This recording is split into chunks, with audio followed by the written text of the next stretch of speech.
Hi, hello, good morning, good afternoon, or good evening o anong oras man nating napanood ang video ito. Welcome sa ating channel. At ang ating topic today is about solving system of linear equations by Gaussian elimination or the Gauss-Jordan reduction. Okay, this is Engineer Eduardo Tapia, your professor, and I hope you don't forget to like, share, and subscribe to my YouTube channel.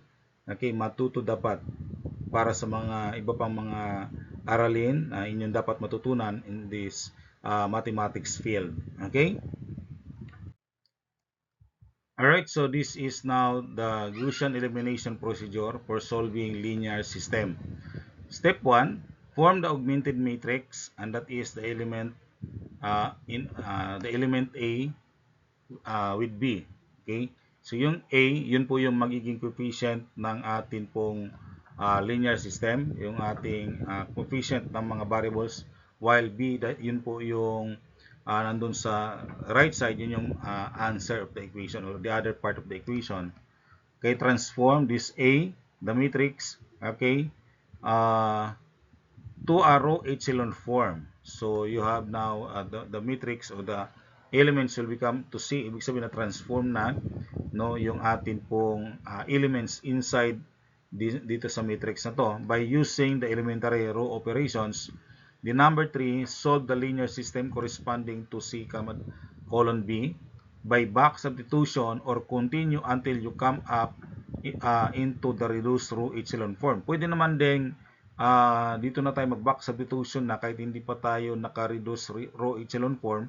Pero pwede rin na hanggang sa row echelon form gagamitin natin. Mas madali po kapag naka-row echelon form. Kaya lang medyo tedious po ang process, no? Medyo mas mahaba pa. Okay, so we have an example. Number 1, find the solutions of the given linear system. So we have three equations here. X plus y plus 2z equals negative 1. Then second equation, x minus 2y plus z equals negative 5.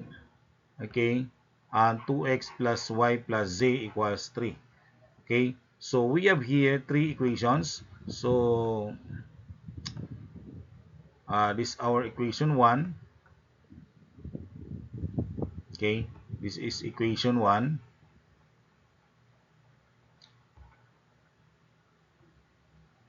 Okay, this is equation 2.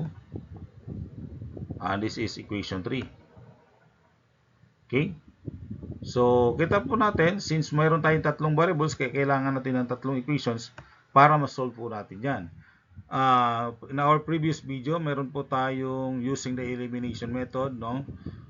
Para ma-solve natin ang linear system or using the substitution method. But this time, using the matrix or the Gaussian elimination. Okay, ang una natin gawin, form the augmented matrix. Okay, so you have the element now. So ang ginawa natin dito, kinuha natin yung coefficient nito. So ang coefficient nito ay 1, 1, 2. Okay, ang kanyang sagot ay negative 1. O yung equals niya, no? Tapos second row, we have 1, negative 2, tapos positive 1, tapos negative 5 ang nasa kabila. Tapos 2, 1, 1, 3. Okay, so this is now the matrix. Okay, so mula dito sa linear system, na-convert natin into matrix. Transform the matrix in step 1. So ito na yung magiging row, magkaroon na tayo ng elementary row operations. Okay, so para mag-solve natin yung another form of matrix, so we have now R2 equals R1 minus R2. So, ang R1 natin ay 1, 1, okay, 1, 1, 2, negative 1, minus, ang R2 natin ay 1, negative 2, 1, negative 5. Okay? Kaya, ang mangyari, itong nakakulay red, yun po ang sinolve natin. So, that is 1 minus 1, 0. 1 minus negative 2 ay 3. 2 minus 1 ay 1. Negative 1 minus negative 5 ay positive 4. Okay, so ito na po yung nagiging panibagong row 2 natin.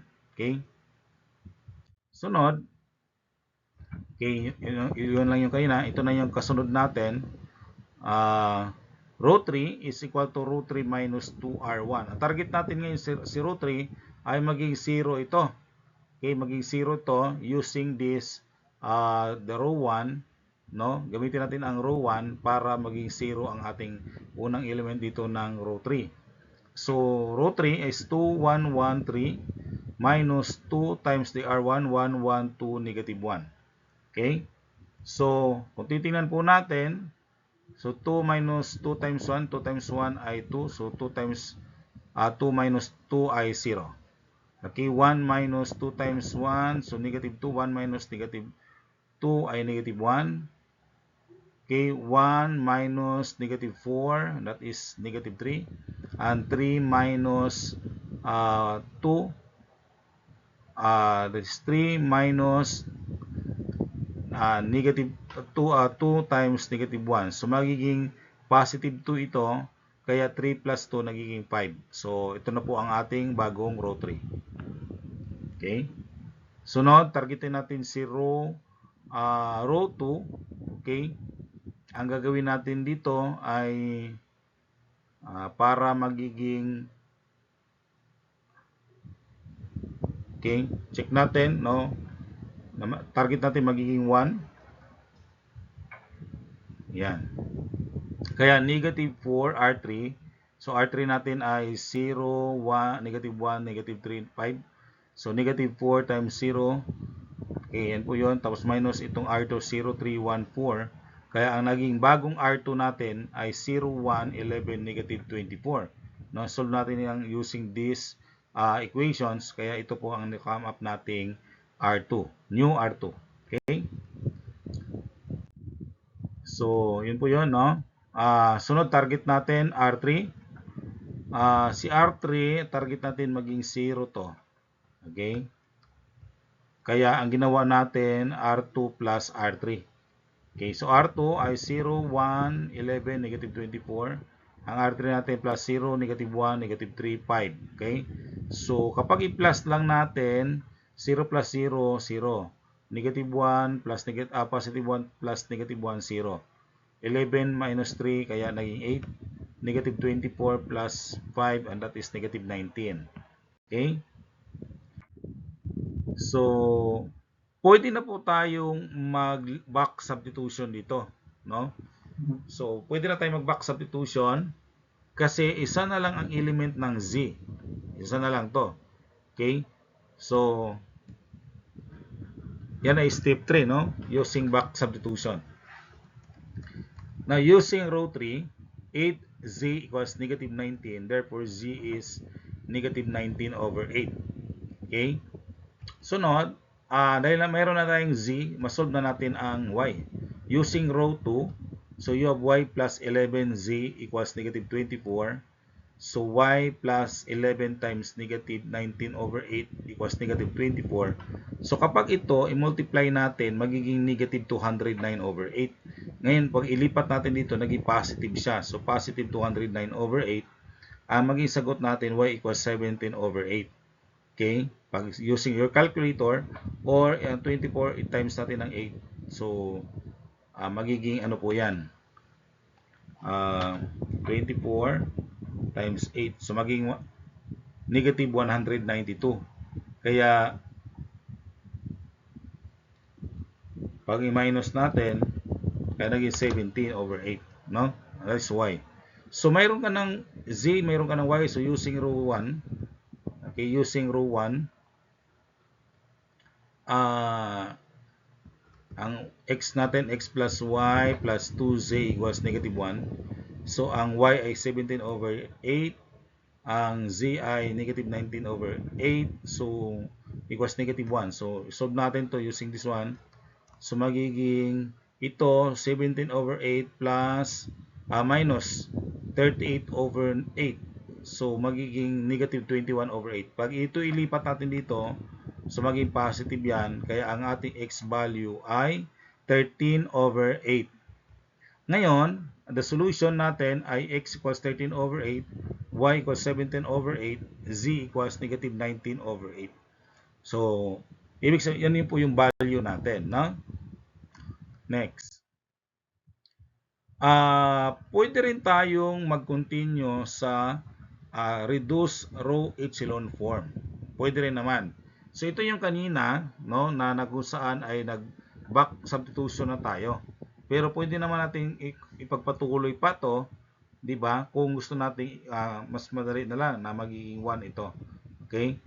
So R3, multiply natin ng 1 over 8 ang R3. So ito po yung R3 natin. So multiply by 1 over 8. Kaya ang naging nangyari ay 001 tapos negative 19 over 8. No? So pwede naman yung ganon. Basta ano ba, pinaka-reduce talaga gagawin natin. Okay, from this matrix, targetin natin ang R2, no? Maging 0 ang R2 dito, yung 11 maging 0. Kaya ang ginamit po natin negative 11 R3, multiply natin ang negative 11 ng R3 plus R2, and then we come up this 1, no? Kasi 11 times 0, so maging 0 tapos 1. Okay, negative 11 times 1, negative 11 plus 11, naging 0. Okay, tapos negative 11 times negative 19 over 8 minus 24, kaya 17 over 8. Okay? So, tapos R1, para masolve natin R1, so R1 equals minus R2. So, the new R1 now ay ito na. Okay, 102, tapos negative 25 over 8. Tapos, kapag i-reduce pa natin, negative 2R3, okay, para makuha natin panibagong R1, negative 2R3 plus R1. Okay, so ito po yung magiging equation. So, kaya naging resulta 100, 13 over 8. Okay, so dito, kita na natin x equals 13 over 8, y equals 17 over 8, z equals negative 19 over 8. So, pwede rin naman ganong magiging solution natin. Pwede rin yung kanina, no? Example 2, find the solutions of the given linear system. Okay, so x plus 2y plus 3z equals 9, 2x minus y plus z equals 8, 3x minus z equals 3. Step 1, form the augmented matrix, the element A and element in B. Okay, so this now the augmented matrix. Ito matrix natin. So 1, 2, 3, 9, 2, negative 1, 1, 8, 3, tapos 0 sa y, negative 1, 3. Okay? So, transform na natin yung matrix starting at R2. So, R2 equals negative 2R1 plus R2. So, the new R2 now ay ito. Kasi negative 2 times 1 ay negative 2 plus 2 is 0. Negative 2 times 2, negative 4. Plus negative 1 is negative 5. Negative 2 times 3, negative 6. Plus 1 kaya negative 5. And negative 2 times 9 ay negative 18. Plus 8 kaya negative 10. Okay, copy lang ang R3 at ang R1. Sunod, kunin naman natin si R3. So, R3 para mag-0 ito, okay, gamitin natin si R1. Negative 3 times R1, so 1, 2, 3, 9. So, negative 3 times 1, okay, kaya nagiging negative 3 plus 3, 0 na. Okay, negative 3 times 2, negative 6 plus 0 ay kaya negative 6. Negative 3 times 3, that is negative 9, plus negative 1, so that is negative 10. Negative 3 times 3, so negative 3 times 9, that is negative 27. Plus 3, negative 24. Kaya ito po yung ating bagong R3. Sunod, si R2. R2 multiply by negative 1/5. So, para makakuha na po tayo dito ng 1. Magiging 1 to. Target natin maging 1, yung element na to. No? So, negative 1/5 times 0 times negative 5 times negative 5 times negative 10. Kaya, ito po ang naging bagong R2. 0 times 1 ito, tapos 1 kasi negative 1/5 times negative 5. Tapos negative 10 times negative 1/5, 2. So, that is our new R2. Okay? So, para si R3, ang target natin ito ay magiging 0, negative 6. Okay? Kaya, nag-multiply tayo ng 6 kay R2. 6 times R2, 6 times 0, 1, 1, 2, plus 0, negative 6, negative 10, negative 24. Okay? So, 6 times 0, 0, plus 0, so 0 pa rin. So, 6 times 1, that is 6, plus negative 6, kaya naging 0. 6 times 1, plus negative 10 kaya negative 4. 6 times 2 ay 12 plus negative 24 kaya negative 12. Next nating target, ito ay gawin nating 1. So, multiply by 1/4 ang R3. Kaya ang bagong R3 ay negative 1/4 times 0, 0, negative 4, negative 12. Okay? Kaya nagiging 0, 0, 1, tapos 3. Alright? So, masolve na natin by back substitution. Using row 3, ang z natin ay 3. Ang ating sa row 2, that is y plus z equals 2. So, kung 3 si z, y is negative 1. Using R1, x plus 2y plus 3z equals 9. So, x plus 2 times negative 1 plus 3 times 3 equals 9. X equals negative 2 plus 9 equals 9. Therefore, x plus 7 equals 9. X equals 2. So, the solution ay x equals 2, y equals negative 1, and z equals 3. So, yun po yung solution natin. Okay? So, now find the solution of the given linear system. So, number 1, x plus y plus z equals 1. X plus y minus 2z equals 3. 2x plus y plus z equals 2. Number 2, negative 2x plus y plus 3z equals negative 7. X plus 2y minus 2z equals 7. 2x plus 4y plus z equals 4. Number 3, 2x plus 4y plus z equals 5. X plus y minus 3z equals negative 10. X minus 2y plus 2z equals negative 1. So, ito yung activity ninyo na gagawin. No? And then, practice using the Gauss-Jordan elimination or the Gaussian elimination. Okay? Okay, so thank you very much for watching and listening to this video lesson. I hope you learned. Promise me na mag-solve kayo, na wag na gumagamit muna ng mga ibang AI tools. Okay, so practice in your own, kasi sabi nga natin more practice makes perfect. Okay, kailangan practice lang ng practice. Okay, so don't forget to like, share, and subscribe to my YouTube channel, Matuto Dapat. For updates, pwede nyo pakipindot na rin ng bell para ma-notify kayo na mayroon tayong mga bagong lessons. Okay? And especially yung mga religious topic po. Okay? So maraming salamat sa inyong panonood at pagtangkilik sa ating channel. God bless you.